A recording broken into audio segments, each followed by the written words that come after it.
Check 1 2 2.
Check, check.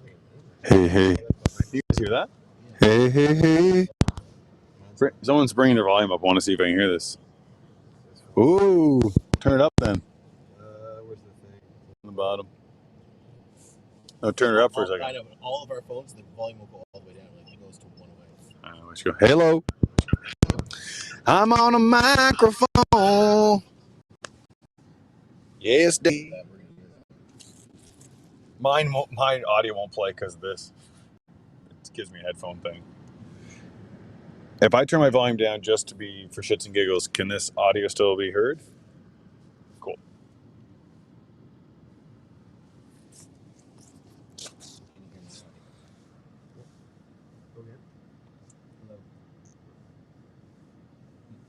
Love local PEI. The stream will begin shortly. So that might be an issue. What? Hey.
Yep. Hi.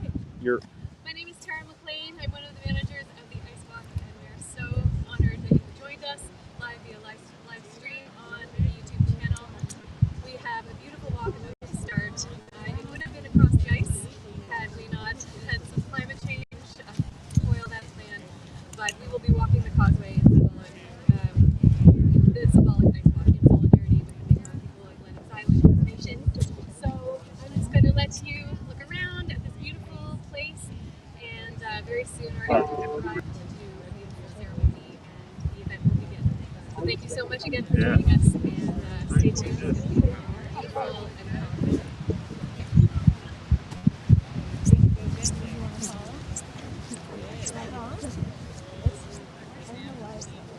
Did you hear me when I went to channel 2? Did you hear me? It wasn't clear. It was breaking up. Okay. And is Jamie going to give you notice when the last shot is coming? Or she'll be in the 24. Okay, that was 5 minutes ago. I'm just on my way to pick up Matilda and the kids. I will message you when we're coming back. So. Hi, Shannon needs to talk to you. You're walking down. Melissa can't keep her earpiece in. So, okay, I'll pass it.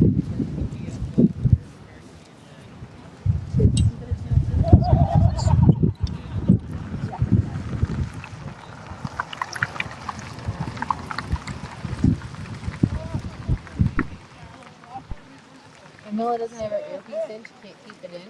It's a different bud than us. But if you let me know, I can run to her. And let her know It's more for you. Yeah. But yeah, I will have my. Oh, just knowing when the stuff's Yes, coming down, exactly. so I can get. She said I'm on my way to pick up Matilda and the kids, and I will message you when they're coming. That was 5 minutes ago. Okay, great. And that's Jamie. That's Jamie. Okay. So they're coming in the white van. Yes. Okay. Exactly. I'm gonna let Mila know. No, you're good. So I've got permission to talk about Thursday for the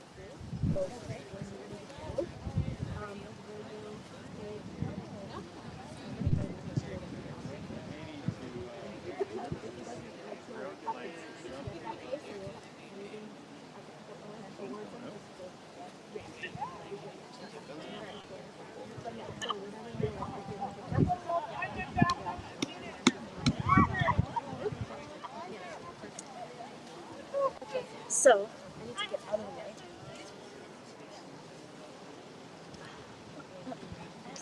Umbrella person, umbrella duty. I don't know if you're live again. What do you need? Oh, okay. Anytime voice is coming everywhere. Oh, yeah.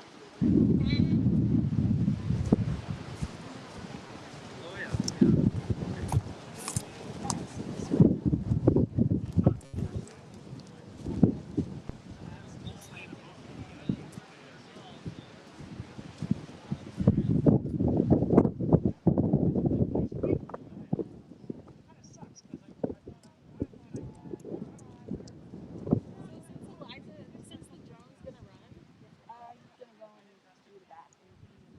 Okay, yeah. I just wanna be out of the way. Stay the way they are. Alright, we're gonna go in the back. Standing by. Well, what happens? Well, she's supposed to message me when she's on her way with the elder and the kids. Oh, They're we're like, still waiting for more people to arrive. yes. Oh, okay. Yeah, yeah, exactly. So there's that. So they're gonna make the interview to us. Right here, yeah. Perfect. Exactly. Because I think people have just kind of like congregated. Yeah, exactly. Exactly. I'm sorry.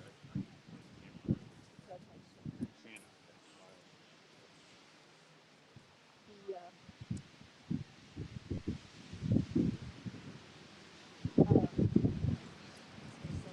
Yeah, I know it was like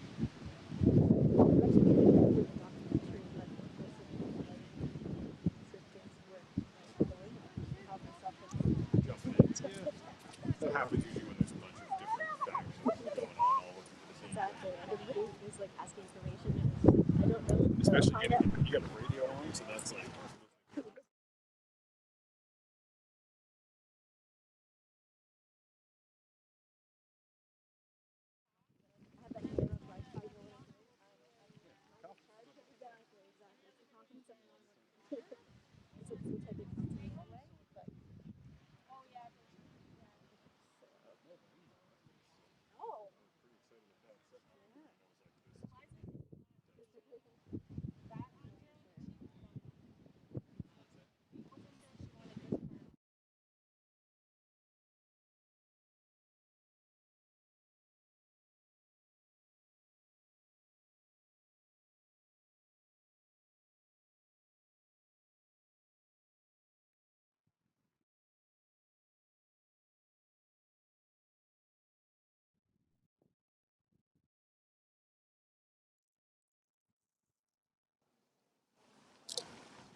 I'm going to use this microphone for a moment. Okay. Hello, everyone. Welcome to the Ice Walk. We are just awaiting the arrival of our elder to begin ceremony. They would like us to begin in our formation, which will be 12 rows of 4, where we will be walking 6 feet apart and 6 feet behind. So if we could begin to make that formation, maybe find 3 people you really like that you want to walk beside. And this will start very soon. Thank you so much. Walaliuk.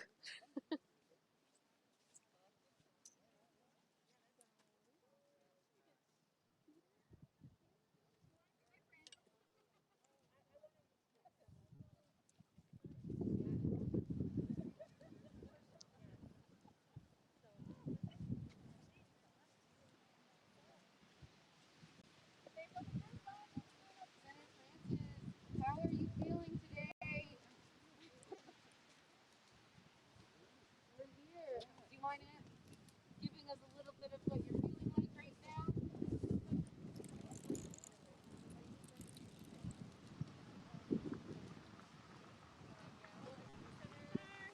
Today, Mother's on our side. Elders. Elders. Very good.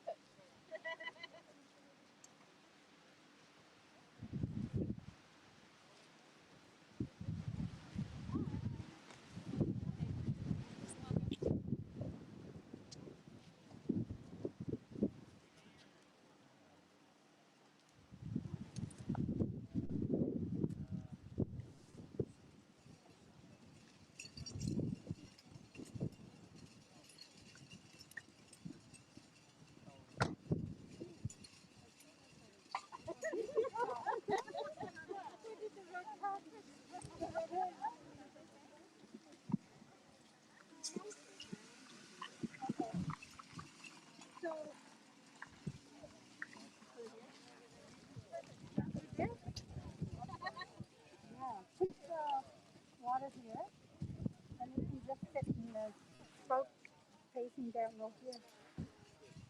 You can stand here or wherever you need to be, okay? And you need the cup. I'll sit up in the office here.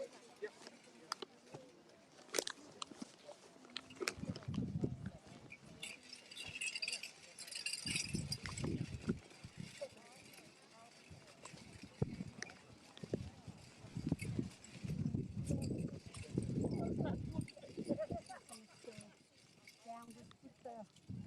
Are you going to do the back one? I think so. This one up. Yeah. I don't know. Yeah. Does it get their own? They'll be touching each other. So. Just put the back one. Yeah.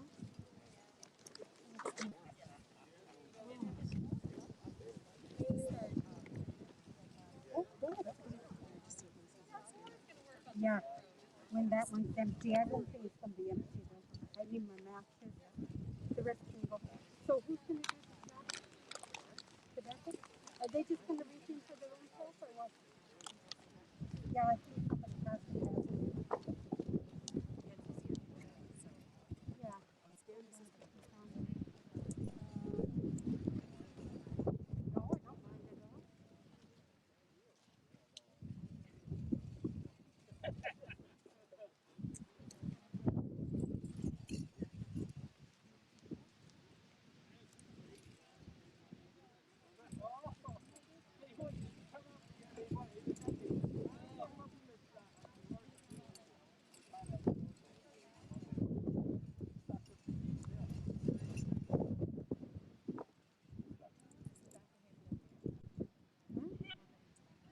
Oh, yes. Oh, we should explain it to her.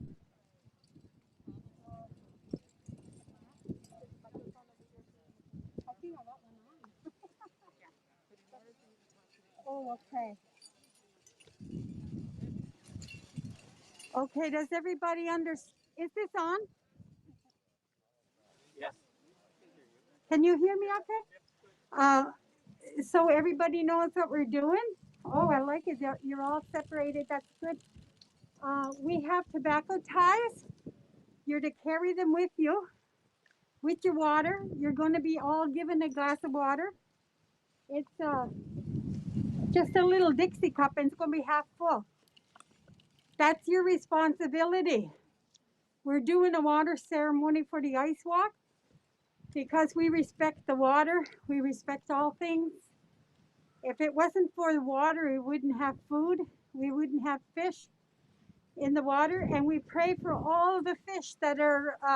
Well, when I start doing my smudge, I'll pray for all this, but I want to explain to you the tobacco.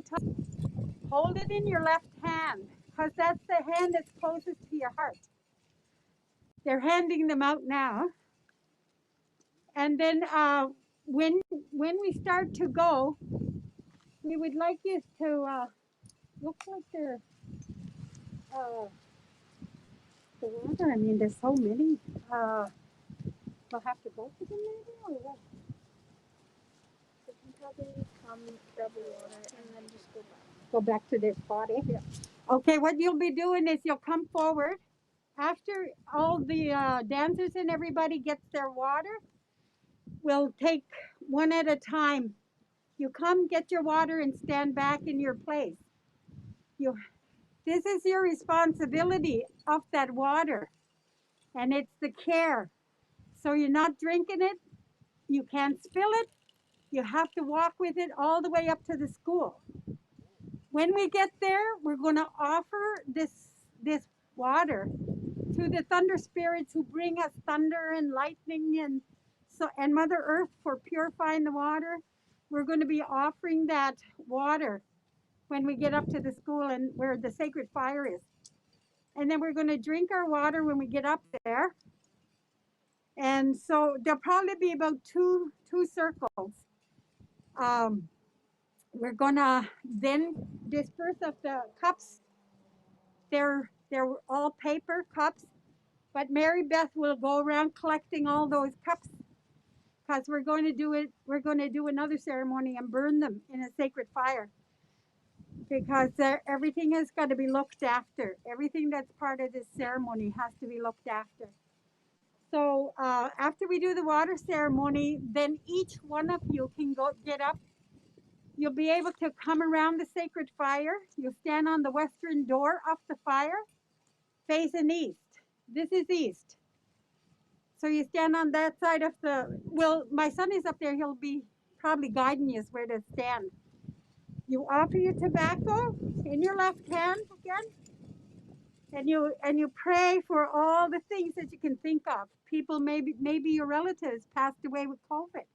Maybe they passed away by drowning or anything to do with the water or ice or froze to death or anything like that. I want you to be able to offer your prayers. It could be somebody even still living with disease, maybe cancer, maybe heart trouble. And we do have the chief of Nabagut. If you could have his family in your hearts, because there's two of his family that are suffering with heart trouble right now. So we pray for them.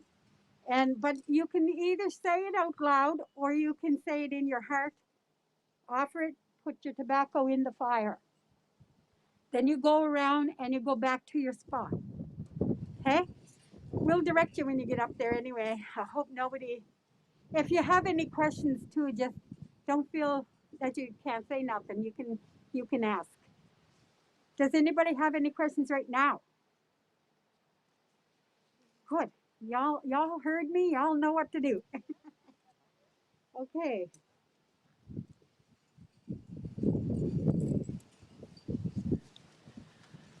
So while the elder is preparing her smudge bowl, I just want to let everyone know that what we've decided is that we're going to walk in silence.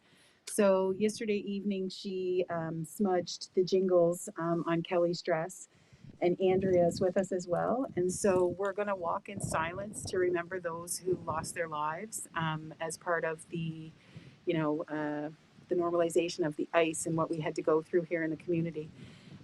So we're going to walk to the sound of the jingles. The jingle dress is a healing dress. So these girls, when they're walking, they're praying for those people, and they're very powerful because it's medicine that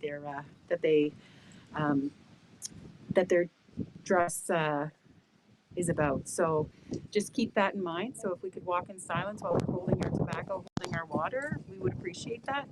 And like she said, if anyone has any questions, feel free to ask. That's what this is about. It's a learning experience as well. So.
Now, when you come to get your water,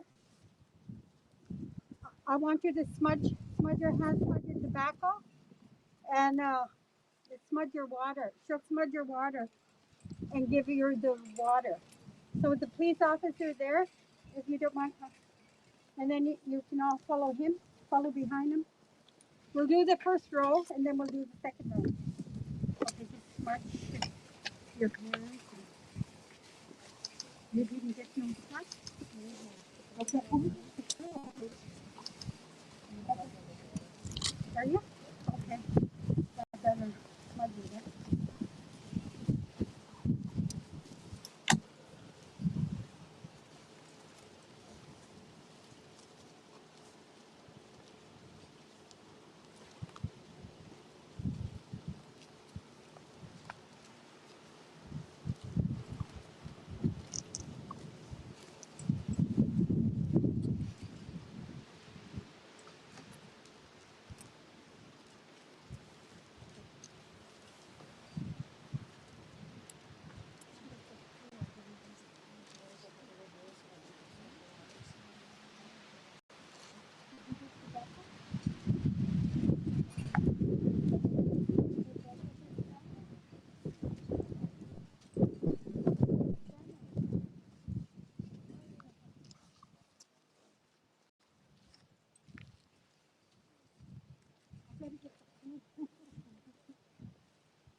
Try to get this going again.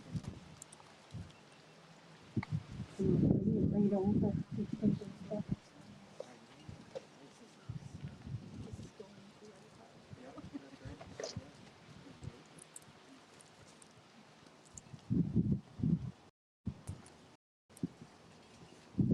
We want the children to learn this, and that's why I'm allowing it.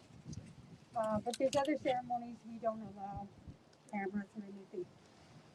Chief, send it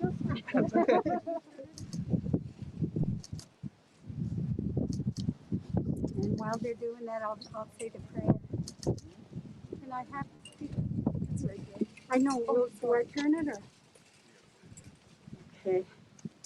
Now I'm just going to say prayer, and some of you are Catholic or whatever religion you are. I say the Universal Our Father in Mi'kmaq. Nuchinen, Wazo Geiki, Jixadok, Chiptukaknin, and Deadly Jixadole Gulama Amige Gameg. Dalamuga benigo, asimiego, nanigeskisko, benigin nanonen. Abesiktimin, wagaiwin am tanig. Agil niskam abesiktimin. Elwell widi milky ganai, mutigalinen. Yes, no guamko, when you go way, they walk to win, not liash. O great spirit, whose voice I hear in the winds, whose breath gives life to all the world, hear me. I come before you, Mikshik Jisk. I am small and weak. I need your strength and wisdom. Let me walk in beauty and make my eyes ever behold the red and purple sunset. Make my hands respect the things you have made, my ears sharp to hear your voice. Make me wise so that I may know the things you have taught our people, the lesson you have hidden in every leaf and rock. I seek strength, not to be superior to my brothers or my sisters, but to be able to fight my greatest enemy, myself. Make me ever ready to come to you with clean hands and straight eyes, so that when my life fades as the fading sunset, my spirit may come to you without shame. We pray now. We pray for the ice walk. We pray for all the souls that are lost in this, that lost their lives in this beautiful ice, in the rivers. Sibu dan dede mudiok, dan dede meskyokewe samguan. Igin muksi nakida sudi oksudama kewe. Welalin sama dan deli nuksik besan, agik besan. Welalin nujid. Thank you, Creator. Chinugumijinen, grandmother. Chialagawit, our Father, for the beautiful bridge that spans the mainland to the island, from one island to another. And then we cross this beautiful bridge. Ever since this bridge was built, we haven't lost so many lives.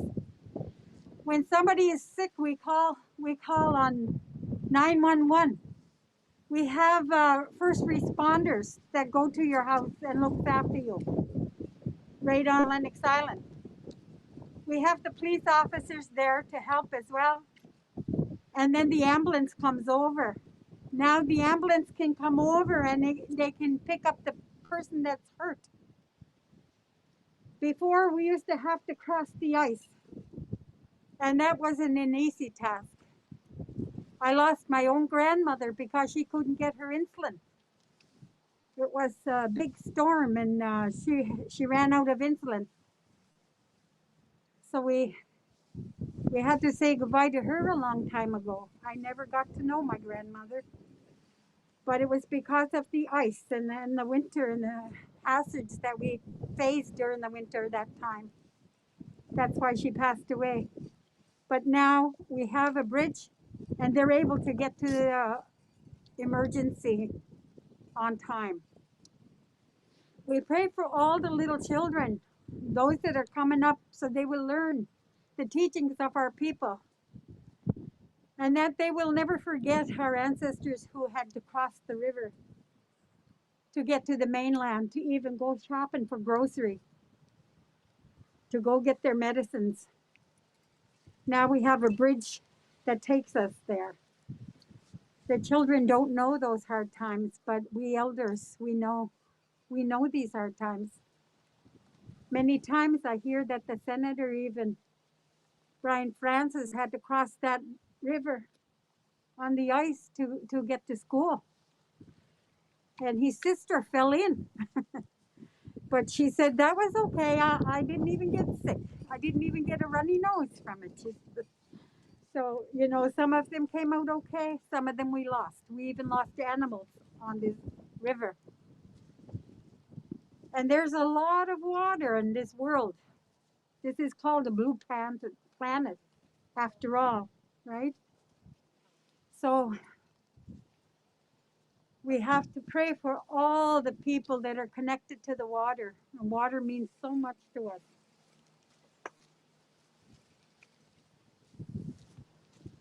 That's why we say our prayers, the Creator guides us, and Creator teaches us that this is the right way to thank the water. We are very fortunate that we do have water. And the thunder spirits, I heard them the other night, was the first thunder I heard of the year. And we even pray to the thunder spirits for bringing that lovely water to this planet. So that when we turn on that tap, we're going to get water. We take it for granted. So when you put your tobacco in the sacred fire up there, remember that and be grateful for the water you're holding. Be grateful for all waters of the world. And thank the Creator for looking after those. I lost my husband 5 years ago at Lake Simcoe. He went through the ice. He was driving a four-wheeler and he was going home from work. He never made it across. A big snow squall came up in the middle of the ice, and First Nations people over there in Georgina Island said when there's a snow squall in the middle of the ice, you know that one of our elders are going to go. And that year was my husband.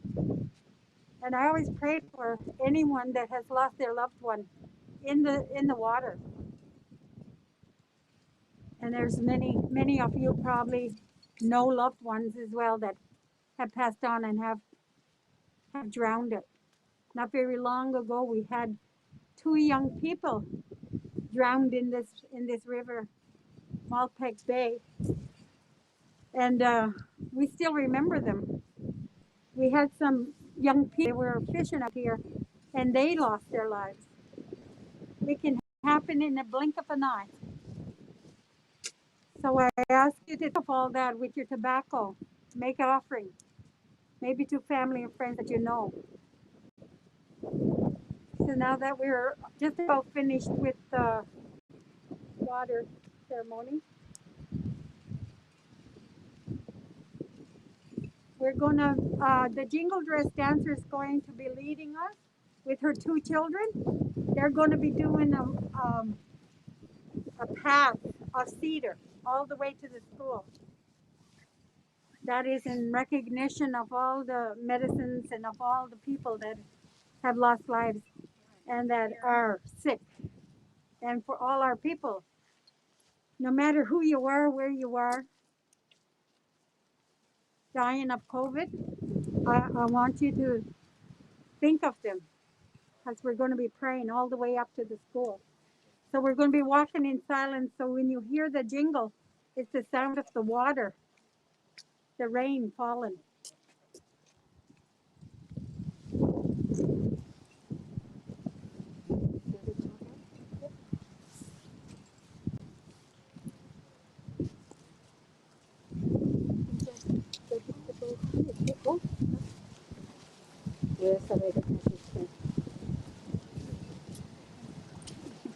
Why are you got that like that?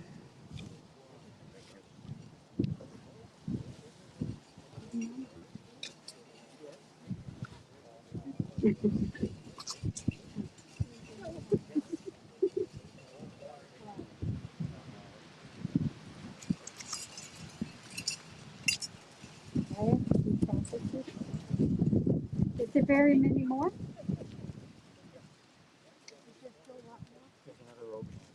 Okay.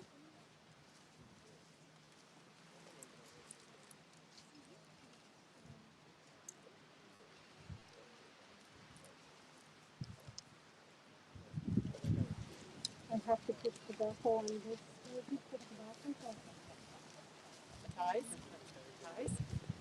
Well, we spilled water. I'm not supposed to spill it. Just put some tobacco on the ground for that water.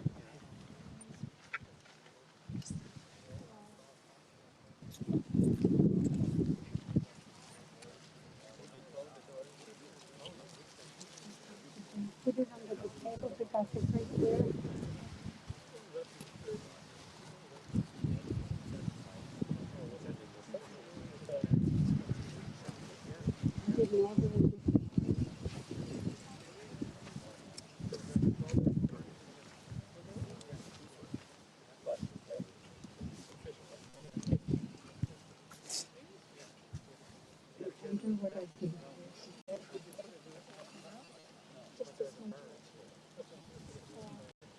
Alan.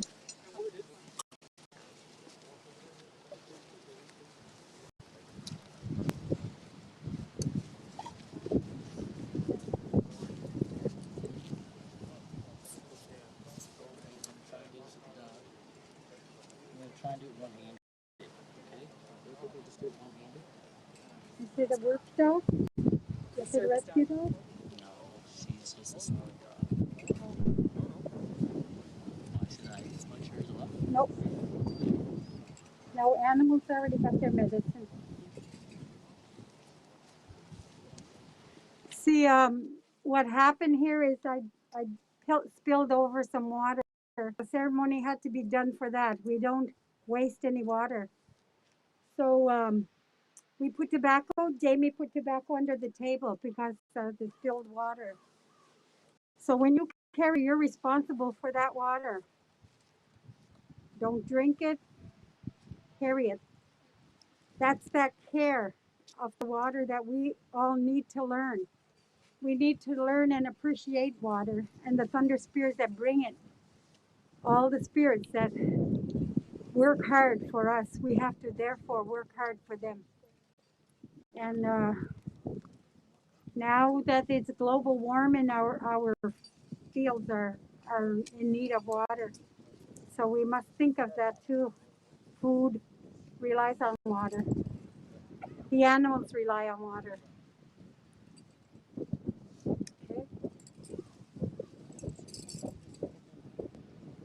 Okay.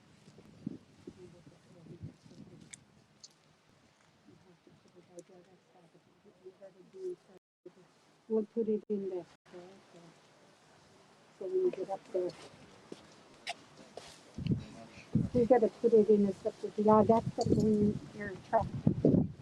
And I didn't get my water. I'll use this. If I just spilled it, I'm doing so quickly. And you need your water. And I think, okay.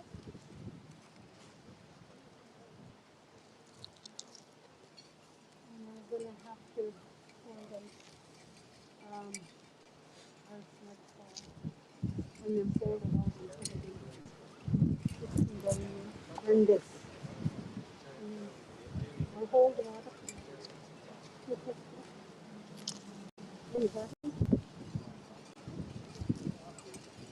Um,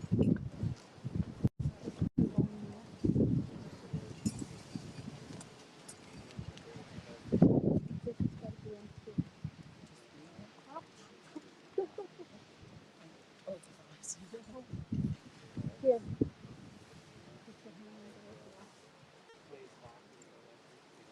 I'm gonna try to soak this all up.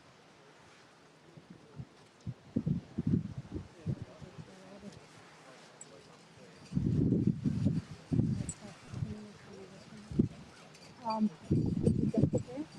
Is it safe? Okay, now, because this is wet, you have to put that in here.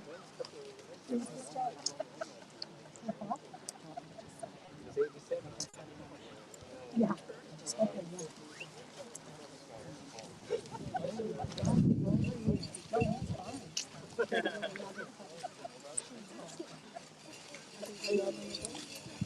Yeah.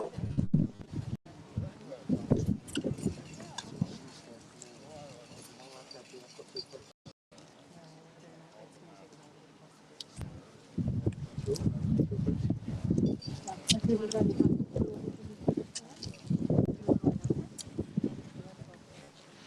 So life happens, and there's a car that needs to get through for medical reasons. So if everybody could just file off 2 by 2 on opposite sides so we can let them through, and then we'll with the walk.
That's what I was talking about. When emergency, now we can go across the bridge.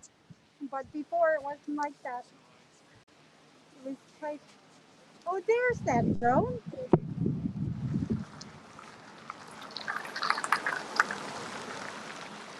that the cop? Okay,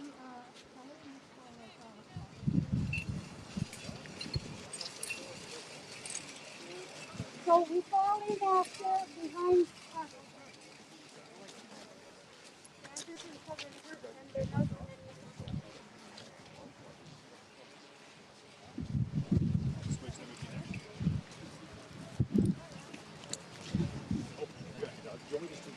Yeah. I'm gonna strike this all. You can just put it somewhere in the cafeteria. Or I'll grab it. Yeah, I'll from grab it. Thanks.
it's dead. There we go.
What?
And the juggage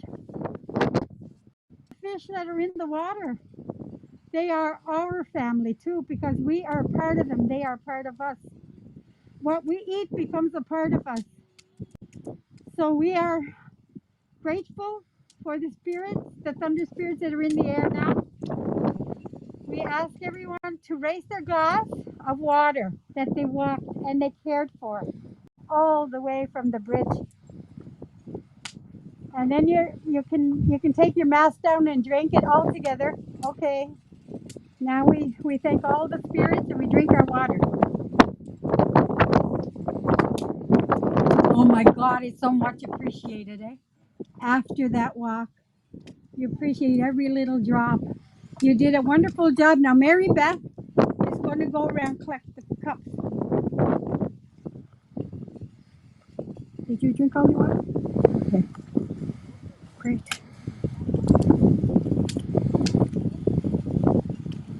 Just like all of you, I feel so honored to have done this ceremony. Thank you so much for asking me and inviting me to do this ceremony. Now, if we could gather in a circle around the sacred fire, spread out. We're going to do the youth first, eh? Okay, great. So this is where we need everyone to, we're going to make 4 circles. So if you could stand in the circles, it's okay if you're kind of off to the side a little bit, but we're going to make 4 circles just so that we have lots of space. So we want you to come, Senator, if you could come closer to the fire with Chief Bernard, who's joined us.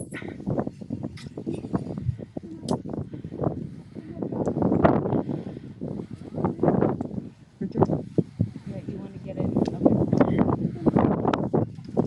Bobby? up there.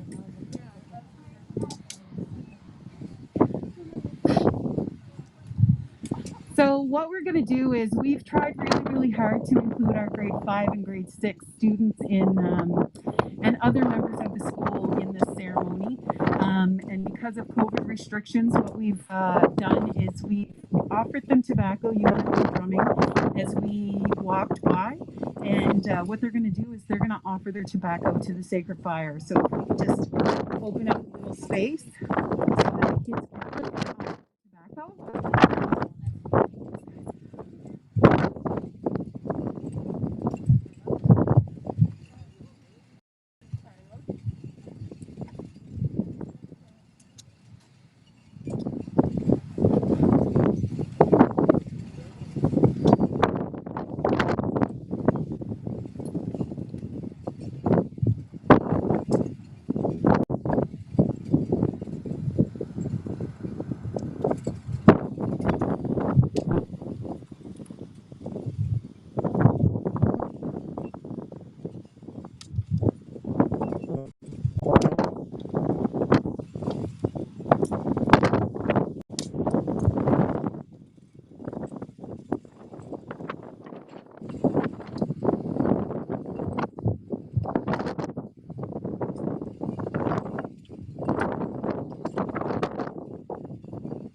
So while you guys are out there, if you want to just think about what it is that you want to pray for, you don't have to say it out loud.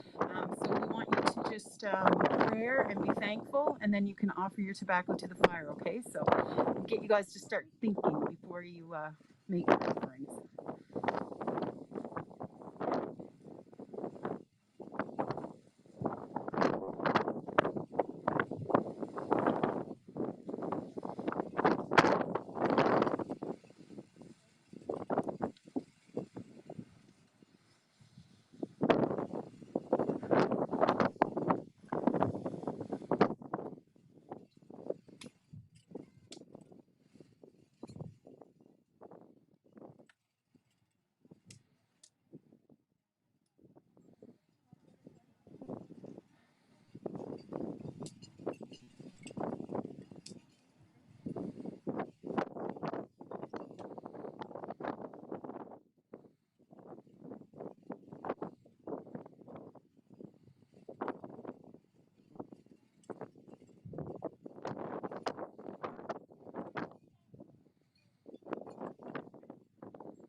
spill my camera.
So everyone else who was part of the walk, if you want to come to the sacred fire and put your tobacco in, while you're doing that, what we're really looking for is, for you to pray in a good way and ask the Creator to help you in achieving reconciliation with the community.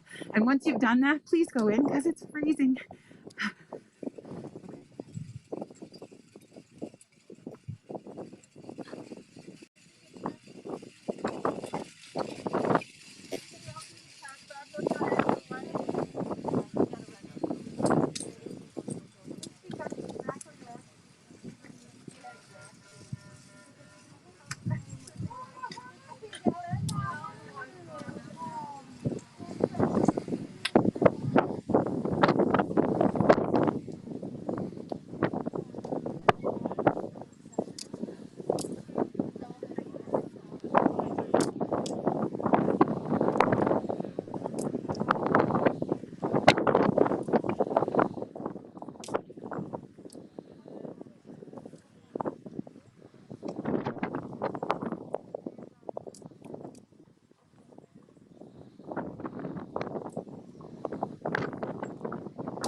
I'll take care of it. Okay.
Good afternoon, everyone.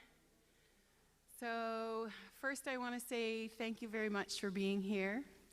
I would like to thank those of you who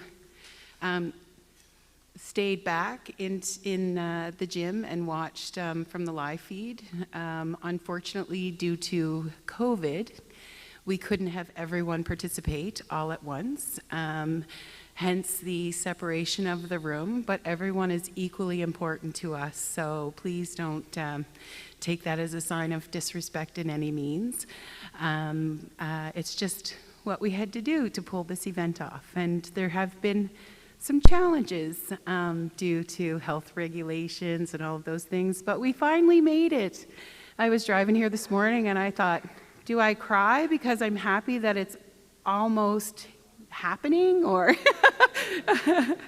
so I just want to say thank you and welcome everyone to the Ice Walk event. And before we get into the meat of it all, I want to just introduce to you our Chief Darlene Bernard, who has joined us, as well as Councillor Madeleine Sark, who was with us on the walk, and Councillor Richard Guimond. We have some other introductions to make, and we will do that as we get on with the day. I also want to just mention that this event is definitely would never have happened without some really key sponsorships. And so just to recognize Canadian Heritage, Innovation PEI, the Canada Council of the Arts, Bell Canada, Film PEI, the Mi'kmaq Confederacy Justice Program, Lennox Island First Nation, the Mi'kmaq Printing and Design, and PLMLA. So we want to just name a couple of our sponsors and say a big thank you to them, because we really couldn't have done it without those sponsorships, so we really appreciate that. So what I'd like to do is introduce you to Chief Darlene Bernard, who is going to open this portion of our day with some remarks.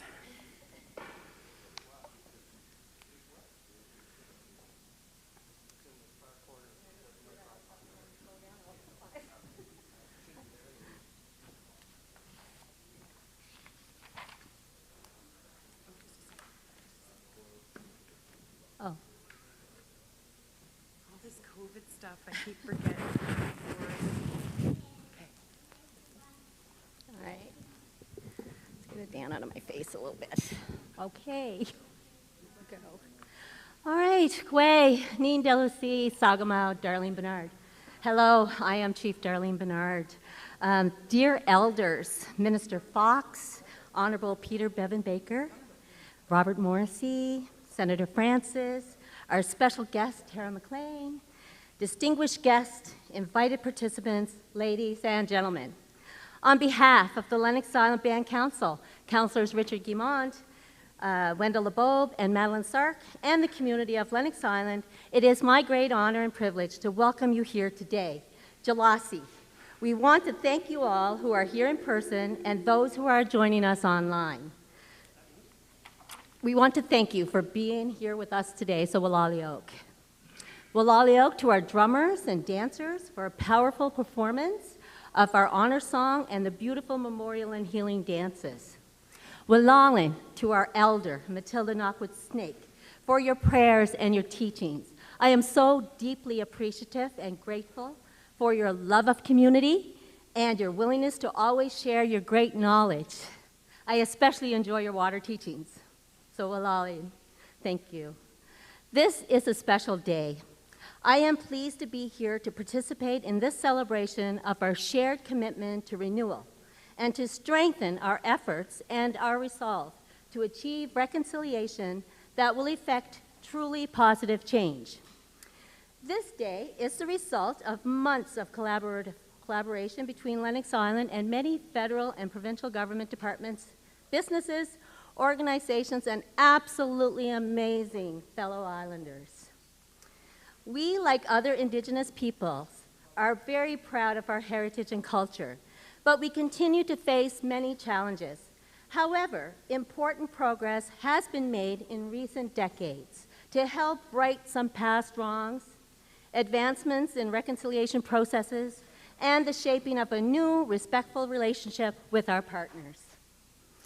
This work has been led by the Mi'kmaq in partnership with authorities of all orders of government. This important work brings hope for a better future for us and for all Canadians. Today is a show of solidarity and another chance to continue the healing of a community, a people who have suffered and survived tremendous harm inflicted upon them through the barbaric practices that came with the colonizations of our lands and territories. In order to achieve respectful and truly meaningful reconciliation, the acknowledgement of our shared history is essential. The Mi'kmaq of Lennox Island First Nation, like many across Turtle Island, were forced to endure horrendous actions taken by the Crown. One key action taken by government was the introduction of the residential schools. The main purpose was to beat the Mi'kmaq out of our children. Can you think of any better way to destroy a people than to directly attack their children, the very heart of our families? Then remove our ability to travel around our territory, effectively erasing our ability to provide for ourselves and what family we have left. We were segregated to a small island, a beautiful island, no doubt, but that forced us to have to travel on treacherous roads of unstable ice to procure basic supplies in the winter. Our people were forced to risk and potentially lose their lives, crossing the ice to purchase basic goods and access essential services. Lives were lost, and there was real fear in crossing the ice. One of my earliest memories as a small child was crossing scary ice. I instinctively knew the danger of the ice. I think that was instilled in me by the memory of my grandmother's arms tightening around me and the pounding of her heart as it pressed up against my ear. It struck real true fear in me. And to this day, I would much rather be indoors than out in the wintertime. The construction of our causeway in 1973 lessened these hardships by ensuring transportation and access was available all year long. Furthermore, it put a physical and symbolic end to a long process of segregation, isolation, and risk to life. However, the painful reality of that time remains in some of the deep-rooted prejudice and racism that is still rampant in our province and in Canada. During the 19th century, the attacks on our children, the loss of lands, and access to our natural resources significantly undermined the economic security, socio-cultural equality, and human dignity of the Mi'kmaq of Abequet, which is now known as Prince Edward Island. We were segregated from the rest of the settler population and forced onto this reserve called Lennox Island that was traditionally used as a summer residence by our people. It was only in the 1940s that a fishing boat began to serve as a public ferry from Lennox Island to Port Hill. So begs the question, what happened to our canoes? Our means to hunt and fish to feed our people? In the north, the colonizers killed all the sled dogs, so the northern people couldn't travel their territories to hunt and fish, effectively inhibiting their ability to feed themselves. Think about that for a moment. We are looking forward to sharing our stories, the good, the bad, and the tragic, as this event unfolds through a documentary that is currently being filmed and directed by Mi'kmaq director Eliza Knockwood. The song, Beneath the Path of Crows, is a song that our communities asked to have written in the spirit of reconciliation and also to add a settler perspective to our story, our shared story. The team of writers, both Indigenous and non-Indigenous, did a beautiful job in capturing the awful truth, but also the essence of the beauty of our culture, as well as the power that can be found in forgiving, understanding, acceptance, and truth. Beneath the Path of Crows serves a true example of art and activism combining to make medicine. This song will be used to raise money for Indigenous youth empowerment initiatives in our community, which is essential for us as we invest in our future. I must take a moment to acknowledge the brilliance of our talented, driven, beautiful artist and friend, Tara McLean, who in her childhood began her search to connect with us in the forests of our homelands. It's good you found us. Wilalin Gisalu. Another purpose of today is to bring awareness and understanding to the history and realities of the Mi'kmaq and PEI. Like the tragic loss of life our people suffered as a result of having to cross scary ice for basic needs, but also to bring awareness to the fact that there are many other Indigenous communities across this country where ice roads are still active and lives continue to be lost. These are challenging times, and there is so much work to be done to ensure that all islanders understand and help protect the rights of the Mi'kmaq here in PEI. All leaders in this province, including the RCMP and the DFO, must work in unity, diligently, to ensure that going forward, we are all seeking the same thing. We, the Mi'kmaq, are seeking fair and equitable services and treatment for our people. We are seeking respect and compassion for our people and a history that was unilaterally forced upon us. We have been subjected to a system rife in systematic racism that has failed our people time and time again, and we seek to do better going forward. We fully expect all our partners to stand with us to ensure the protection of the Mi'kmaq and our property as we move forward in the implementation of our treaty rights and to respect our jurisdiction over our reserved lands and what we decide is the best way to benefit and secure well-being for our people. We invite you, representatives of the Crown, descendants of settlers, allies, all of you, to seek these things with us. Stand with us as we forge a new path ahead, and we can journey into a bright future together. Don't stand here acknowledging this territory as unceded Mi'kmaq territory if you are not prepared to respect and honor that statement.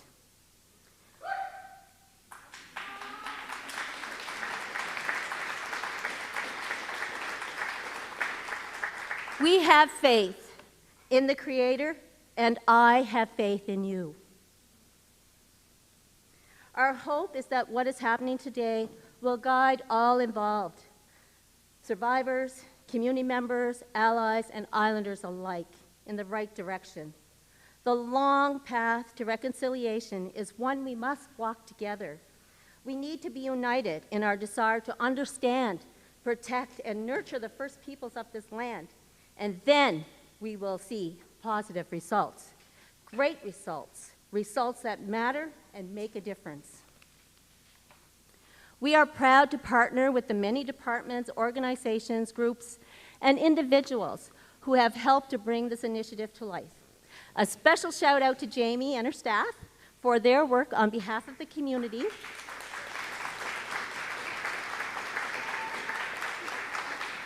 I want to thank them on behalf of our community for the work they've done to ensure the great success of this event. And if you need a great events coordinator, she's the lady to call. This walk serves as a concrete connection for us all, connecting us to the past, present, and hopefully our future. It will help connect our communities and become a piece in a healing process that has to truly start now. This walk, this ceremony, this feast is a way to remember, honor, and accept our shared history, to not forget the lives that were lost, the families who were affected, and the impacts that are still felt by our community to this day. Right now, we have an opportunity to do better, to chart a new course together, one of connection, comprehension, commitment, and collaboration. The action taken here today speaks volumes, but it is just one step on the path to reconcile the dark parts of our shared history. I believe the future is very bright for all islanders, including the Mi'kmaq. I see our island thriving as a whole for all of us. We are a small province, but we are mighty. We can do things different. We can do things better. As Abagwetawa, the people of this island, we all have the opportunity to write a new shared history, a history that our dependents can look back on and be so, so proud. Let's start that new history together here and now, one of inclusion, respect, and prosperity for all islanders, for all Abagwetawa. Thank you. Merci, Walalio.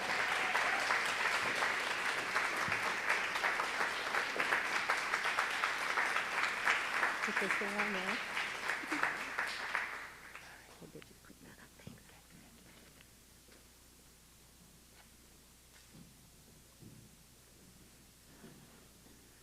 Wow. I'd now like to introduce Jamie Fox, who's here representing the Premier. Premier Dennis King would have been here, but there was something come up, and so he sent his representative, and we'd like to just ask you to come up and say a few words.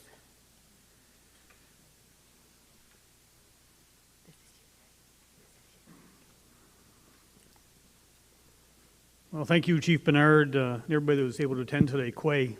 I always enjoy my trips up to Lennox Island. I think the last time it was about a month ago, and I was wearing a pair of flip-flops, so a little bit cooler today. But I really appreciate being able to be here today, and I can express my sincere thoughts of the Premier. He wished he could be here today, but something beyond his control did come up, and he was not able to attend. But good afternoon, everybody. Quay, Senator Francis, MP Bobby Morrissey, Peter Bevan Baker, of course, and Bobby Henderson. Glad to see us all and everybody that's here. I want to thank you for bringing us together for an incredible, important day of learning and healing. And I'm honored to be here representing Premier King, who I know wanted to be here. I look forward to hearing the members of the community as they share their experiences living here in Lennox Island. And I say it is a place I truly enjoy coming to.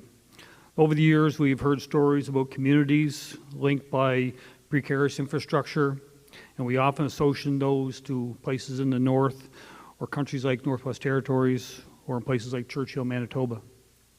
But we don't have to look very far. Right here, PEI, Lennox Island residents had to travel from their homes, walk across the waterway when frozen to reach mainland for essential services like health care. And I can only imagine how scary this must have been, especially during stressful times. Fast forward today, and thankful to a causeway being built, but we also can see, especially this winter, in the winters of years ago, and no longer the winters of today. Us gathering today has been rescheduled week after week because it never got cold enough for the ice to form to walk on. It reminds us of how precarious and how dangerous it can be to small communities, still linked by ice roads to this day. As I join everyone here for a walk on the causeway in lieu of the ice, I will be reflecting on how this is not just a walk. It is a powerful opportunity that invites us all to think about our history, the trauma Indigenous people here in PEI and elsewhere have faced. This reflection will help us grow and evolve our thinking so that we can think of whatever actions we can take to our allies to be with Indigenous peoples. How we can change our actions in support of a collective work to advance reconciliation with Indigenous people. It's clear that there are opportunities for us to do more. There is no question. As a government, we remain committed to the Mi'kmaq people and all Indigenous people in Prince Edward Island, that we work together to move reconciliation toward future in this province. The Ice Walk is a testament to everyone's desire to look ahead at a path forward. The Treaty Education Initiative that our government is supporting has the same intent. It is through these partnerships where we walk alongside each other, where we have opportunities to learn more about the history of our Indigenous people. It's right here in Prince Edward Island, and we will see this progress. Government can only be an ally. And it's important to realize common goals will be good and the well-being of Indigenous and non-Indigenous people. With that, I want to thank everyone here today who was involved in this organization, especially Jamie, did a fantastic job. Rescheduling and making sure that we had the opportunity to do this and be attending today with all of you. Thank you very much. We love, we look. Thank you.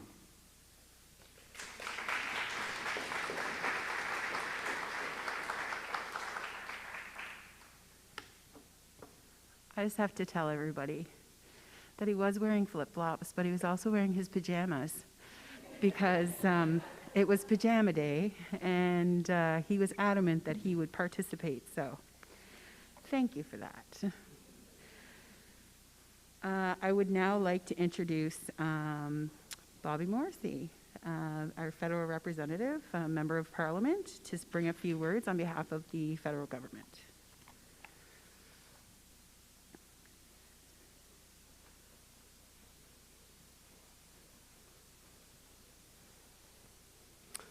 Thank you, Jamie. Merci beaucoup, Chef Darlene Bernard.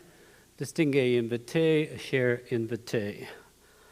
I'm honored to be here with you this afternoon for this very important cultural event on behalf of the Government of Canada. Je suis heureux d'être ici avec vous aujourd'hui au nom du gouvernement du Canada pour cet événement culturel important. As the Chief pointed out in her comments, recognizing the history and the culture of the Mi'kmaq community is extremely important as we move forward. In today's event, recognizing the challenges that the Mi'kmaq people endured over the years simply to carry out everyday life. And I was extremely honored to be invited to be with you here today, Chief, and members of your community, to recognize that difficult past and that difficult period in time. And as we all look forward to, as nation to nation, to growing, and we can only learn by the past. And we have to recognize the mistakes of the past to ensure that we do not do them again. And that's why it's so important, so very important, to do events, cultural events, such as we did today.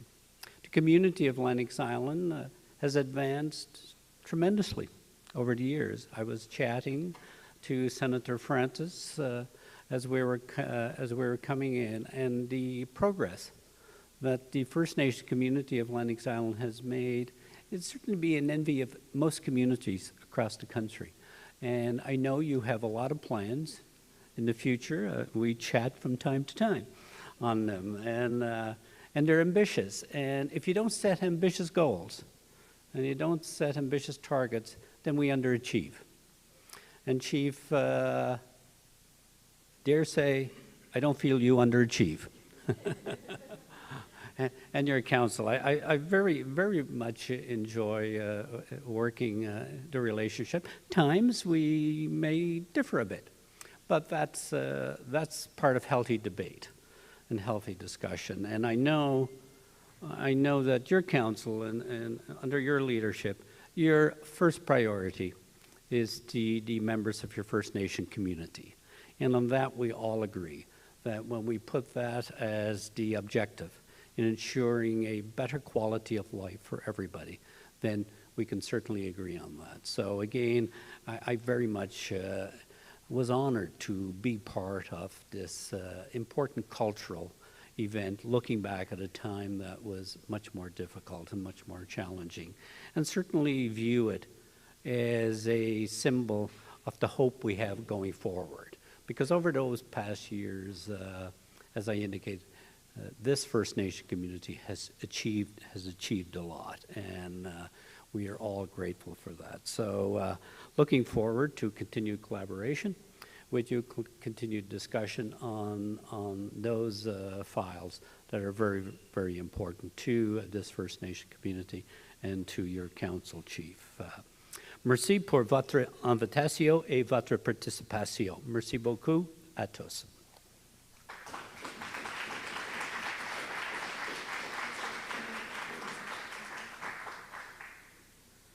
I just noticed, I was looking at the screen when they're on the podium, and you can see the Lysol wipes that I keep forgetting to use. So I apologize, but thank you very much for your words, Bobby. We appreciate that. The next thing I'd like to do is actually reintroduce Minister Jamie Fox. He's going to make a presentation to Chief Bernard on behalf of the provincial government. Right here with me. You're coming with me.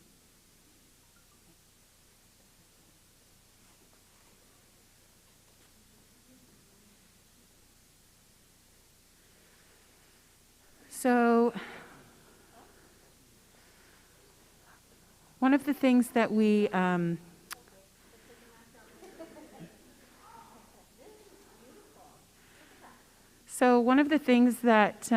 we talked about was remembrance of those who from our community perished in the ice. And so this is a plaque that has a list of names of everyone from this community who perished in the ice, or on the ice, or as a circumstance of the ice and the water that we have surrounding our community. And so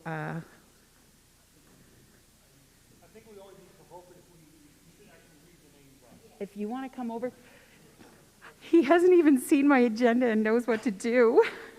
This is so great. So what we'll do is we'll read the names off, and then following the list of names, what we would do is we would ask everyone if you could please stand so we can have a moment of silence in memory of those who lost their lives. Okay, we're going to take turns, and we're not even the 6 feet, but that's okay. Everybody's all right. Okay, so Raymond Peters. Donald Mitchell. Urban Mitchell. Stephen Peters. Patrick Paul. John Noel Thomas. Fred Thomas. Mosey Sark. Ronald Peters. Mary Bernard. Florence LeBeau. And Peter Joseph LeBeau. And we'll have a moment of silence.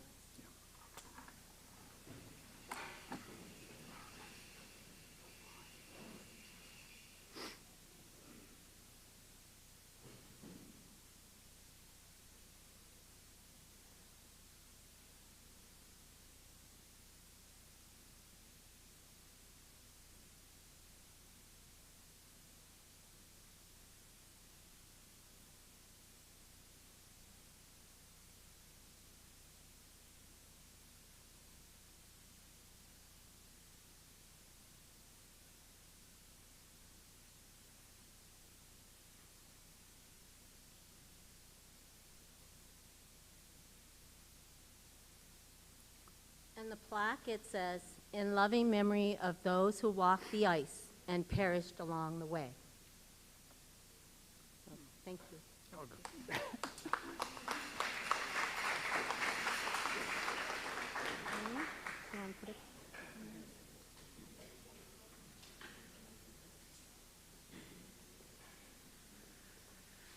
Okay. So the other thing that I just wanted to mention is we did recognize that we had some losses, but one of the things that we also realized is that there are a number of heroes amongst our community members. And so I just wanted to name a few of those, and they include Michael Sark, James E. LeBeau, Donnie LeBeau, he's my uncle, I should know his name, Hardy LeBeau, Hubert Sark Sr., and Peter Bernard. That's just to name a few of those people who they risked their lives to ensure that people were safe. And I also want to just recognize the strong support of Elder Judy Clark, who she provided me with a lot of information. I went looking, and Judy was my lady, so I really appreciate that, Judy, and I thank you so, so much for all of that. Yeah.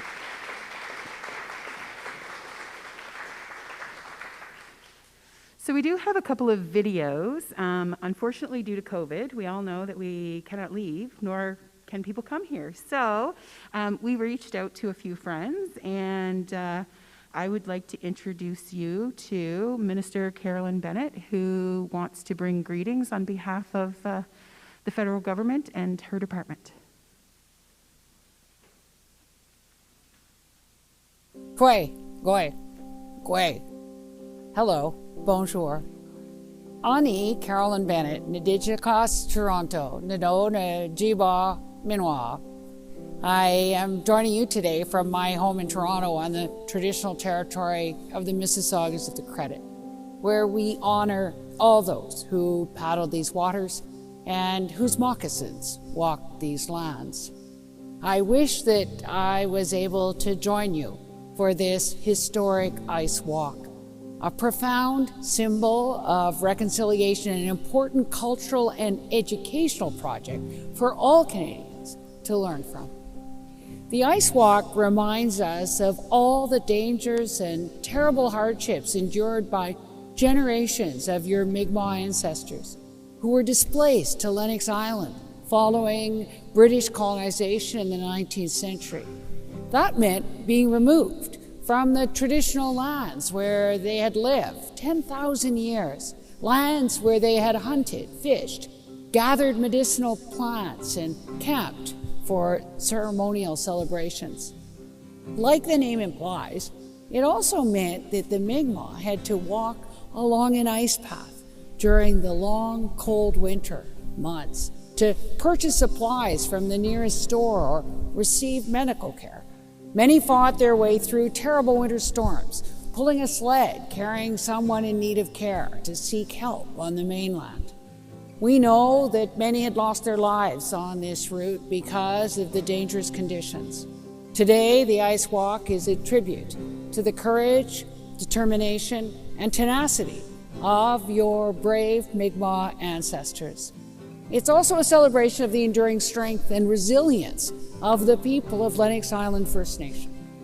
It is an opportunity for all Canadians to atone for the mistakes and misguided policies of our forebears who subjected the Mi'kmaq people to such terrible suffering.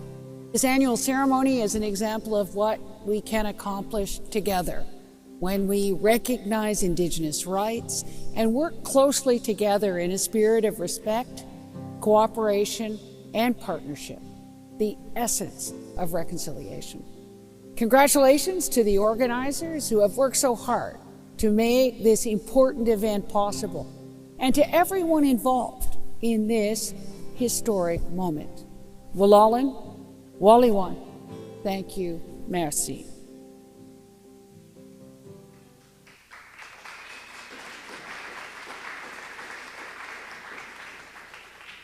And we know that the minister wished that she could have been here. We now would like to provide you with some remarks from National Chief Perry Bellegarde.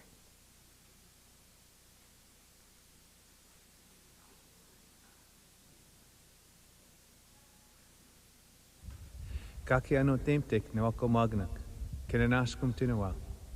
To all my friends and relatives, I thank you. To Chief Darlene Bernard, Regional Chief Roger Augustine, Senator Francis, Premier King, and to all the participants that participated in this very special walk, this reconciliation walk, this healing walk. As First Nations people, we've endured the residential school system. We've endured the imposition of the Indian Act. And we know we have a shared history, there's no question. But more important, we have a shared future. And when you bring community together, people together, families together, to learn from the past and chart a future together that's bright, that's a very strong and powerful message. Again, to all the participants, thank you so much for what you've done. We are going to build a better province together, a better country together, and a better world together. Ekuse, Kinanaskum Tinawal.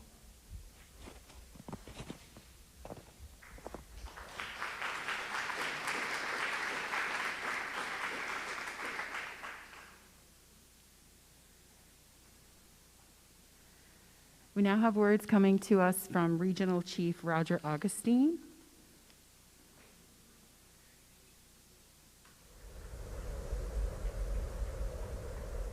Chief Brian, Senator Brian, sorry I can't be with you today, but I'm sending you a message from our territory to yours. I am at the Miramichi River now and looking down and seeing how beautiful this river is. Beautiful just like our friendship, Chief. we created a bond and working together. And I'm so proud of you and Chief Bernard for all that you've done. It's incredible what this day is going to bring. This is the beginning of a great relationship again, rebuilding and rejuvenating our friendship. This is what it's all about. The path leading to that and leading from that about reconciliation is so important right now to honor. And right now, after all these other side distractions, we are now in a place that is going to be solid and very respectful. Truth and reconciliation, a lot of work went to that, a lot of pain went to that, and a lot of healing needs to be done. So this walk that we're part of now, and it's what's going to make the world a better place. You are setting an example. The chiefs in PEI, an example of what can be done and what should be done. So my friend, God bless, and we'll see you soon.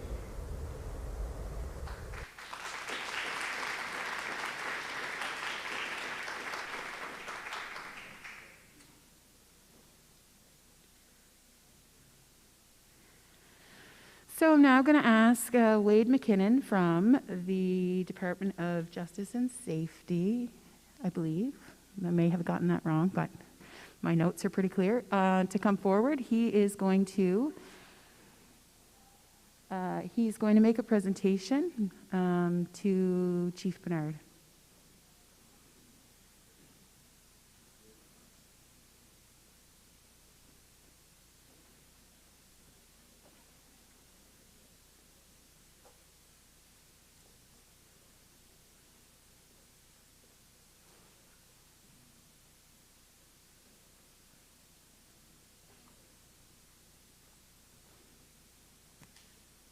Chief Bernard, Council, elected officials, thanks very much for having me. It's indeed an honor to have the opportunity to come here and to thank you personally. So, Chief Bernard, on behalf of the Department of Justice and Public Safety and all my friends in the law enforcement community, and as an act of forgiveness and reconciliation, I ask you to accept this gift on our behalf for the injustices carried out against the Mi'kmaq people.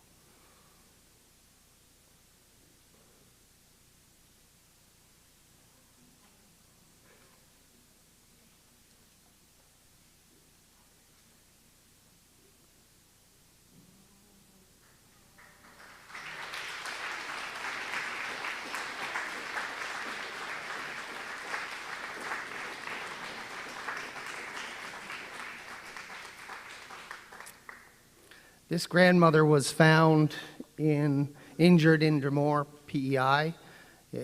Was found by a member of the PEI Native Council.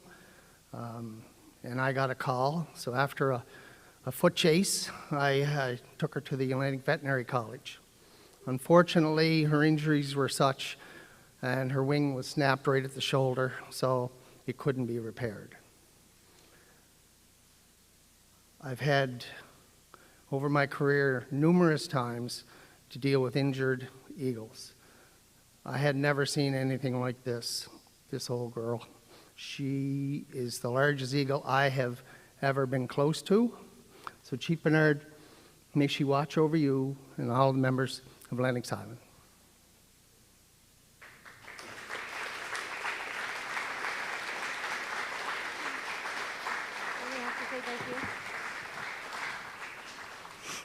I didn't think I was going to cry today. I really didn't. But this is such an honor and truly a very moving and very special gift. And we are so honored to have this grandmother in our presence, and she will watch over us. So, Walaliok, thank you very much, and I really appreciate this gift. Thank you. Thank you.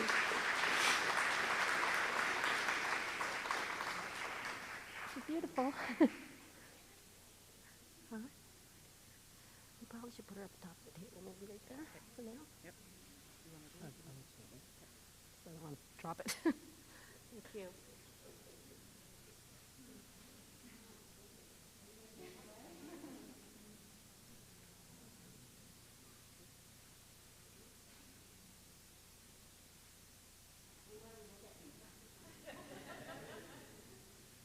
There.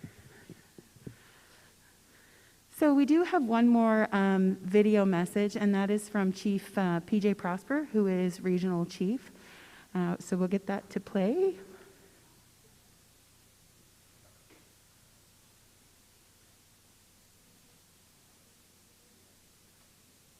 Gwe Nadaptut Bajazi.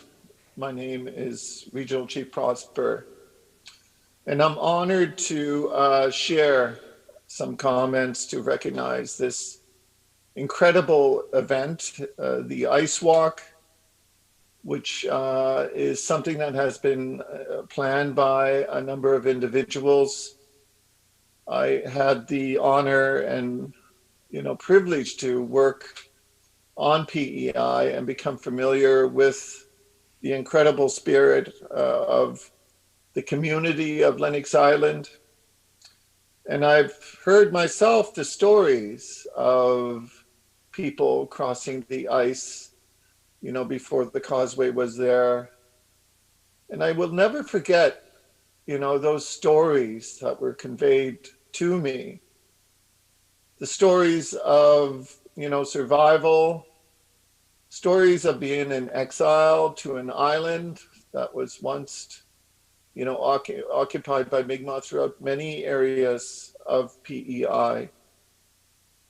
And it got me to realize that collective spirit, that common spirit that we all share as Mi'kmaq people is alive and it's well within our nations.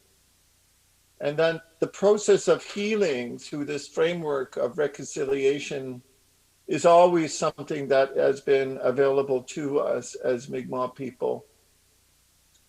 We have endured many experiences through the course of our history, but the thing that always tends to remain is our resilience as Mi'kmaq people and our commitment as Mi'kmaq people to undertake the journey of healing and forgiveness for the benefit of our neighbors and future generations.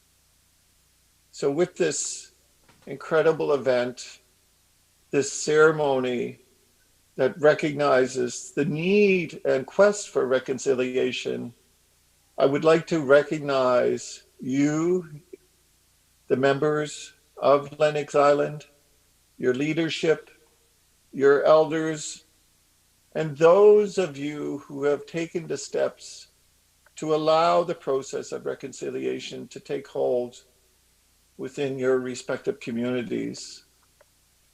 On behalf of the Assembly of First Nations, I'd like to recognize you and thank you for all your work and your continued success in this important ceremony. Wala Leo, thank you.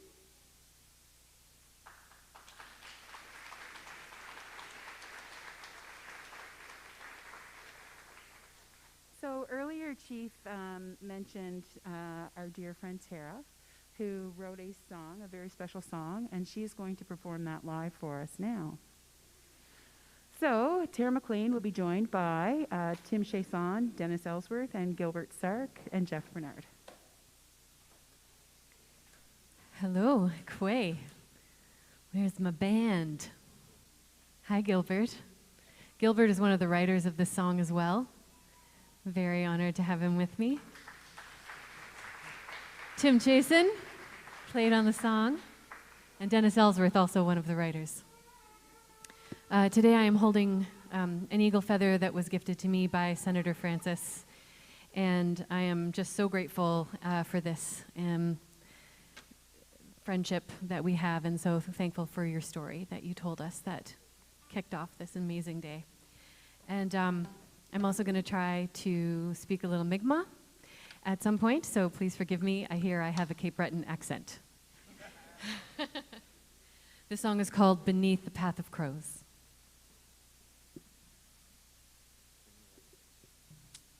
Yep, we're good.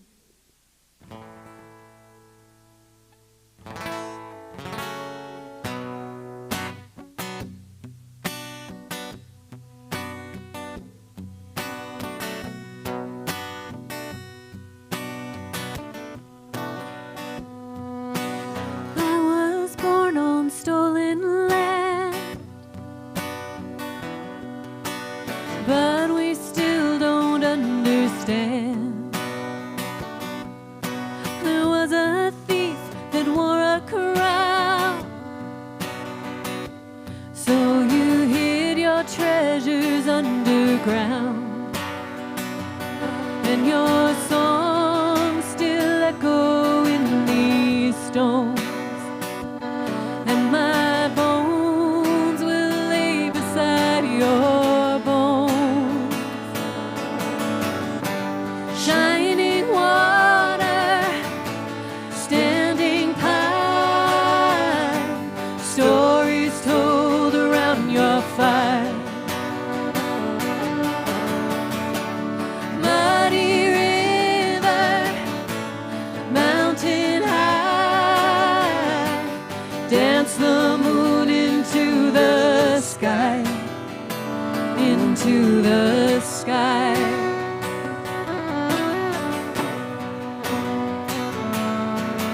We brought the sickness to this land, and we tore your children from your hands, took their tongue and cut their hair, made them say a different prayer, and your songs still echo in these stones, and my bones will lay beside your bones. Shining water, standing pine, stories told around your fire. Muddy river, mountain high, dance the moon into the sky, into the sky.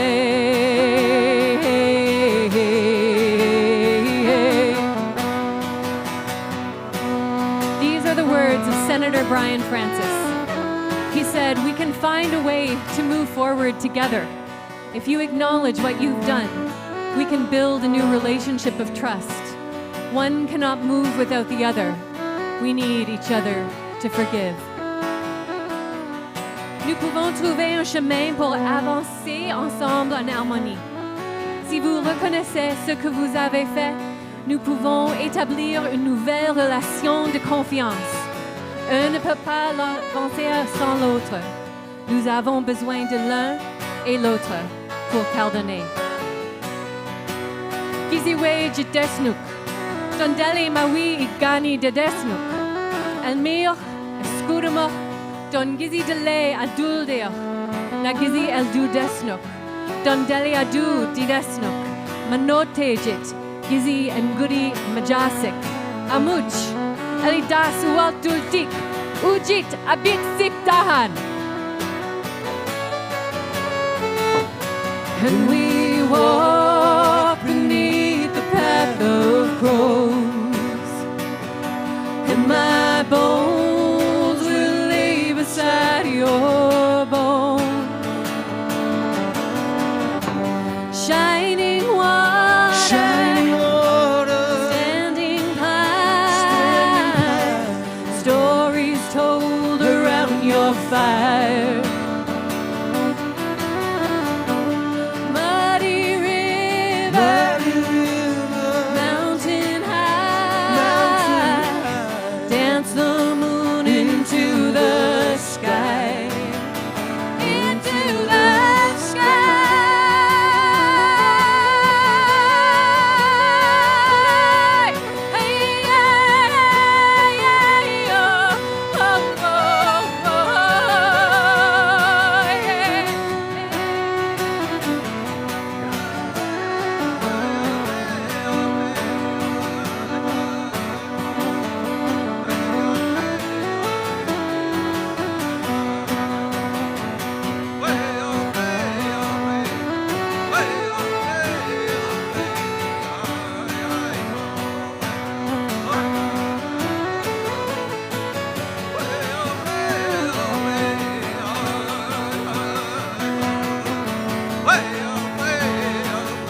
Wolaliuk.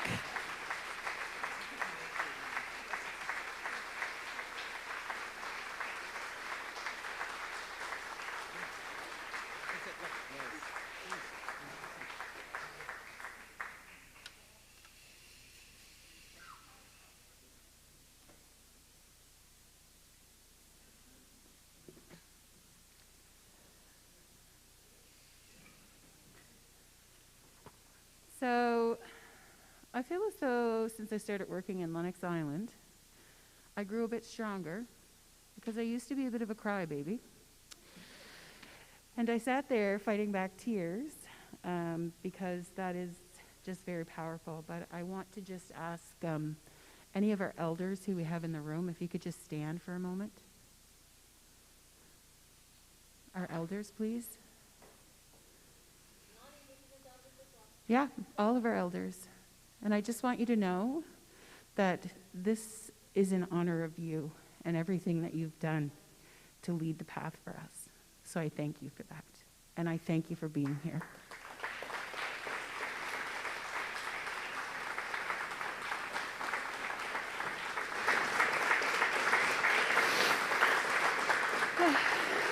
Okay, there, I caught my breath. Okay, you can stand, you can sit down now.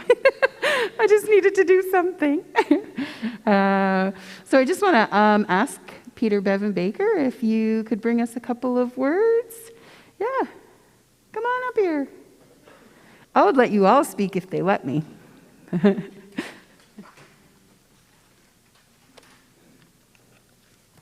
Thank you, Jamie. Honored guests, friends, neighbors, ladies and gentlemen. It was a real honor and a privilege to be part of today's ceremony. And when it comes to Aboriginal issues, we still have so much work to do. There are so many wrongs that we need to right. And we still have a long, long way to go before we will truly understand how we got to where we are today. We are all legal descendants of the original people who signed the peace and friendship treaties over 300 years ago. And as such, we have a responsibility to understand what that means for our lives here today in 2021. The Ice Walk, for me, was part of an ongoing effort to educate, to promote understanding, and ultimately to foster healing and reconciliation, that word we've heard so many times today. I think there's a deep symbolism attached to today's event. For generations, the original inhabitants of this island were removed and isolated from the mainland where the settler people lived. They were forced to walk on thin ice to stay in contact with those who had assumed their land. Many lost their lives doing so, and we heard the roll call just a few minutes ago. Eventually, and only embarrassingly recently within the last 50 years, a solid physical connection was built between the two communities on which we walked today. But the emotional and the legal connections between our communities remain fragile and treacherous. We're starting to build those solid connections to bridge these persistent gaps. And it's, I believe, some of the most important work we do. We're still on very thin ice in many respects. I hope we all take this opportunity to deepen our understanding of what it means to be a treaty person and to keep building the causeway to reconciliation that is so desperately needed. Wolaliuk. Merci. Thank you.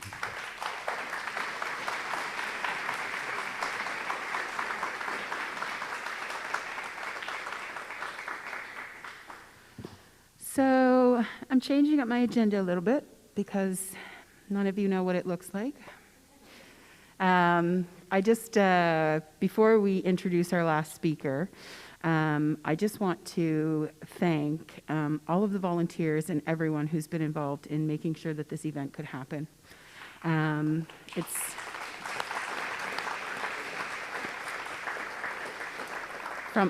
just going to take my mask from the film crew, the live stream team. There's some drone operators, and I don't know a lot about this stuff, so they've been doing quite a bit of work behind the scenes without me really understanding how much goes into it.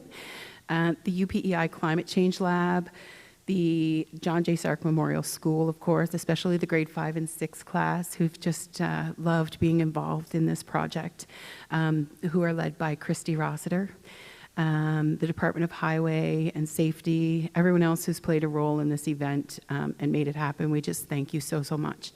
I would be amiss if I did not recognize our management team. And so we have Pamela Large-Morin. Stand up, stand up.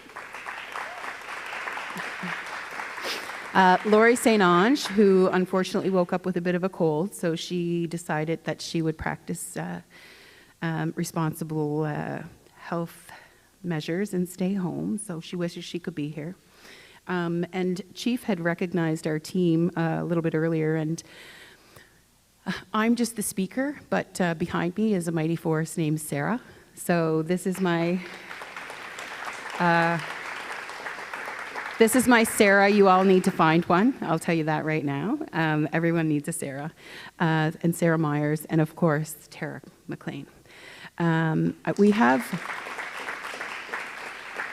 So we're going to just ask Tara if you could come forward for a moment.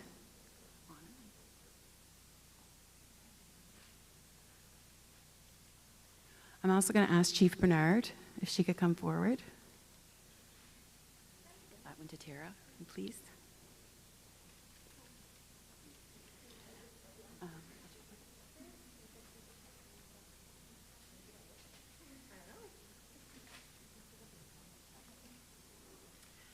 And so these are two extremely, I don't even know how to explain it, but these two women have just, they just kind of absolutely blow my mind. So we have these gifts for you, and we want you to open them right now because, yeah, open them.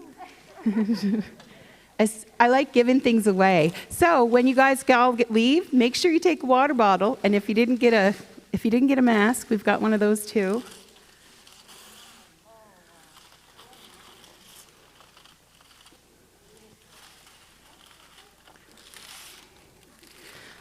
So I had these made and shipped from New Brunswick, very specific for this event and these two ladies. So.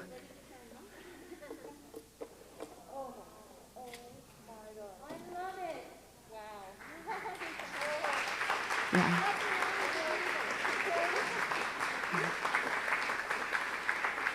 So for those of you who don't know, Tara says honor because she just has brought so much honor to this project and integrity, and she's just been absolutely wonderful. I am terrible right now. And the other one says strength, just because of the strength and leadership and just determination that Chief Bernard has in the work that she does for our community. So I thought they were very fitting. Thank you.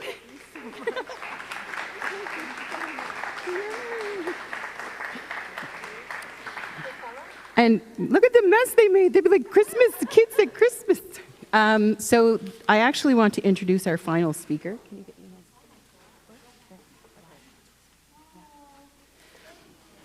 this? You're welcome. You're welcome. And our final speaker is Senator Brian Francis, who really has been instrumental in this project. And we have a gift for him as well. So I'm going to give it to you before he speaks so I can sit down because I feel like I'm just going to cry like a baby all the time. This has been an emotional day for me. Just for those of you who don't know, which is probably none of you, we've had to cancel this event, postpone, a full year, and then probably 4 more times. And so it's very exciting that we're here. So I'm going to just get you to open this one.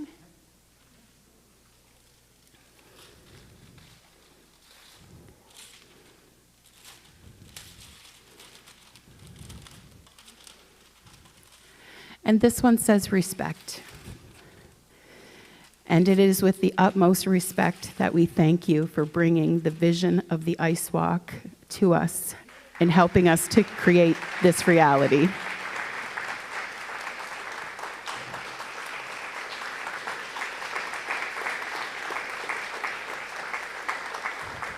Oh, don't go anywhere. Come back. You're my last speaker. And then we're going to feast. So Senator Francis is going to finish us up for this portion of the day. And then we're going to ask Elder Matilda Knockwood to come up before we have our feast. She's going to talk about the spirit plate and make sure that we set that out appropriately for our ancestors. So, Senator Francis. Thank you, Jamie. Chief Bernard and Council,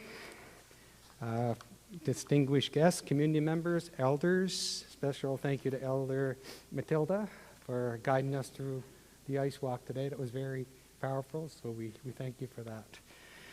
It is my absolute pleasure to be with you today to share in this historical event. Today's event has shed light into a relatively unknown or forgotten part of our history, which is that for a century, the Mi'kmaq of Lennox Island were kept physically and socially segregated from the mainland. Our people would go across by boat when the water was open just to access basic goods or services, but even then, it could be dangerous. In the winter months, we had no option but to walk across the ice. I remember being scared when I was a child that I would fall in and drown. Didn't happen, but I was scared. I remember hearing about members of our community who died this way. It was not until the causeway was built in 1973 that this deplorable situation came to an end for us. However, there are still ice roads in use throughout Canada today. The experiences of the Mi'kmaq here in Lennox Island are not isolated. For more than a century and a half, Canada attempted to replace or eliminate traditional cultures, laws, languages, and governments. We had our land and our resources taken away and were forced onto reserves, which are still owned by the Crown. Many are in remote locations and still do not have adequate funding for services and infrastructure that others take for granted today. The historical wrongs committed against our people have resulted in significant harm and trauma, as well as in high levels of poverty and other inequalities that are ongoing. We feel them and experience them in every aspect of our lives. While our people have been able to resist, adapt, and thrive in the face of such adversity, concrete action to address the wrongs of the past and help build a better and more inclusive future is desperately needed. Your participation in the event, whether in person or remotely, will help bring us one step closer in the long process of true healing and reconciliation ahead of us. It will sometimes be hard and uncomfortable, but it is necessary and long overdue. I hope you will leave today with a renewed conviction to make change happen. Walalio, Tandal Bajudayo. Thank you all for coming.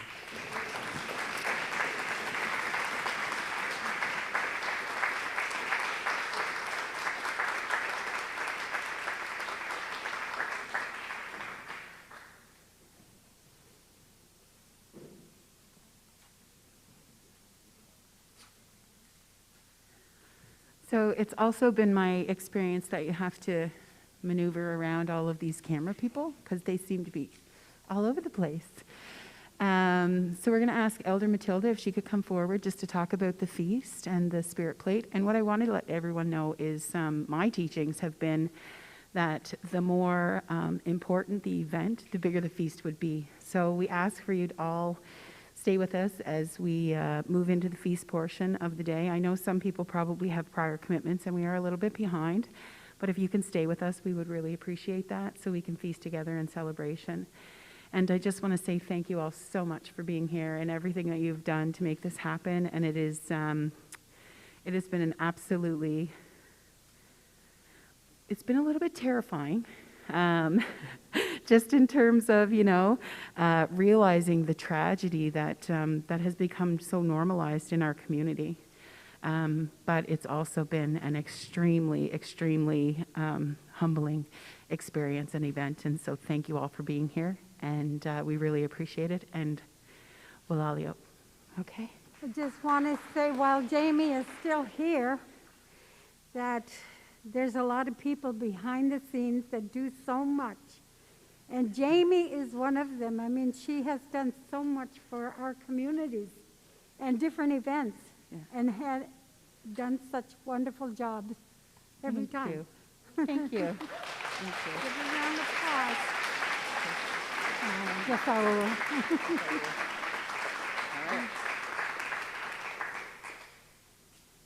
According to the old teachings and the beliefs of our people. Oh yeah, I'm short. Let's pull it down more. I think Chief even was having a little hard time. It is our belief that we must always acknowledge our spiritual people in the other world, the people, our ancestors that have gone on before us. So when we feast, when we do a ceremony like this, we always do a feast. It's like the people gather together, and usually what they used to do a long time ago is everybody would bring something that meant something to them. I remember here on Lennox Island, they used to bring eels and gudda and juggage. So we had lobster, we had clams, we have our mussels. And on this dish is all the food that we gathered together for this feast. So there's potatoes and everything. So what we do is we make a dish. It's called a spirit dish. And it's in a wooden bowl because we have to use the most natural element that we can. And so we put it in our wooden bowl, and we put all the food. Sometimes the bowl would go around, and everybody that wanted to put something for their ancestor would put it in the dish. And so what the cooks, and that's another one that we have to thank, is the cooks and those that prepare the food. Thank you. And they prepared a dish for me. They prepared everything that they cooked for this feast went into this dish. There's bannock, there's some cake, there's some tomatoes, there's mussels, potatoes, macaroni, and as we look at the food, we think of all the like my mom and dad are both gone onto the spirit world.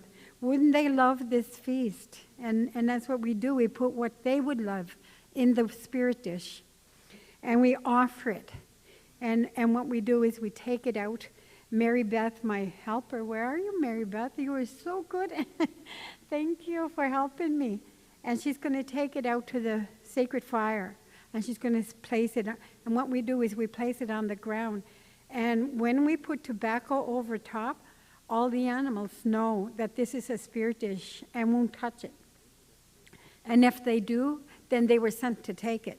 Sometimes the little birds would come and pick at it.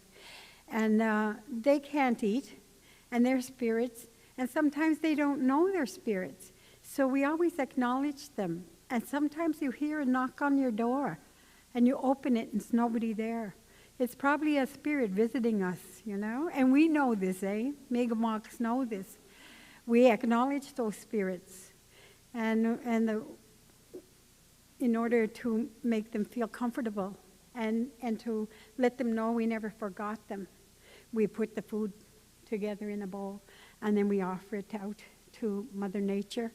And they come and as long as they know that they're thought of and that we thought of them, they may not be able to eat it, but the spirit, it's called a spirit dish, spirit food. Jimmy Quetchlon.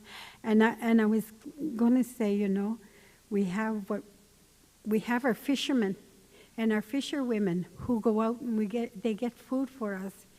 And we appreciate that so much.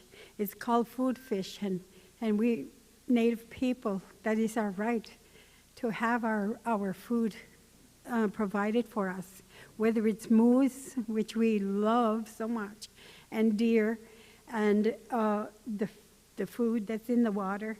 We love those kind of foods, and it gives us strength, and it protects us and guides us. So I want to thank all the fishermen that go out fishing for us, for the community.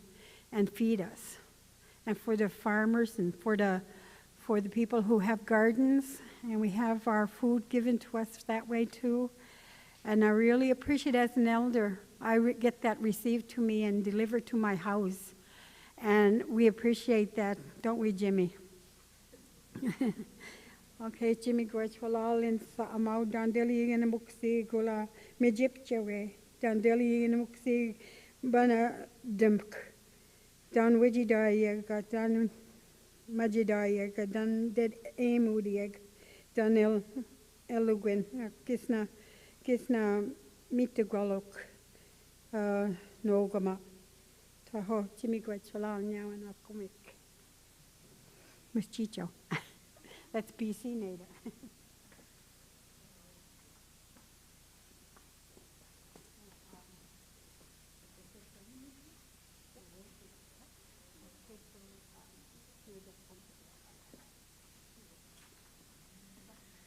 So that concludes the ice walk. We join you, or we ask you to join us in feast. There's lots of ladies in the kitchen plating things up, so if you just want to observe some patience, we'll get the food out to you as soon as possible. So thank you all so much.